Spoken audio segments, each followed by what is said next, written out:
नाज़रीन, खैरपुर जे ॿिनि अस्पतालुनि में दवाउनि जी खोट सबब 16 कलाकनि दौरान 7 ॿारड़ा फ़ौत थी विया आहिनि। इन हवाले सां वधीक अपडेट करण लाइ SSR लाइन ते मौजूद आहे मेहरान टीवी जो रिपोर्टर वकार मंगी। जी वकार, तफ़सीलन खां आगाह कजो। जी बिल्कुल, खैरपुर जे सिविल अस्पताल ऐं सिटी अस्पताल में गुज़िरियल हिकु हफ़्ते खां जो दवाउनि जी शदीद खोट पैदा थी आहे। दवाउनि जी खोट सबब 16 कलाकनि जे अंदरि सिटी अस्पताल ऐं सिविल अस्पताल में जेको आहे 7 ॿारड़ा फ़ौत थिया आहिनि, जॾहिं त ICU एमरजेंसी वार्ड में अञा बि जेके आहिनि 180 ॿार जेके आहिनि उहे दाख़िल आहिनि, जिन मां 4 ॿारनि जी हालत जेका आहे उहा नाज़ुक ॿुधाई थी वञे। गुज़िरियल हिकु हफ़्ते खां खैरपुर जे सिविल अस्पताल ऐं सिटी अस्पताल में न सिरिंज थी मिले, न का टिकी थी मिले, न को हिते सीरप थो मिले।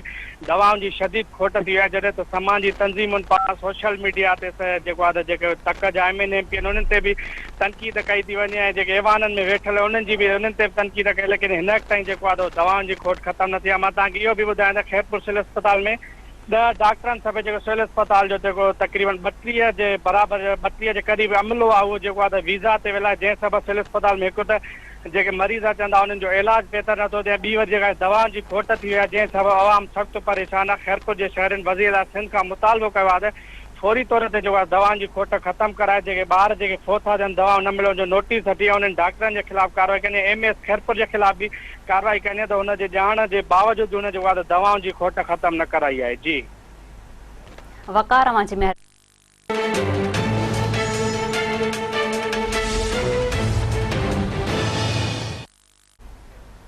नाज़रीन, नारो जे तजल वारे इलाइक़े में घरू अणबणत तां जवाबदार गोलियूं हणी पंहिंजी ज़ाल ऐं सोहरे खे क़त्ल करे छॾियो आहे। इन हवाले सां वधीक अपडेट करण लाइ SSR लाइन ते मौजूद आहे हुबली गोपांग। जी हुबली, तफ़सीलन खां आगाह कजो।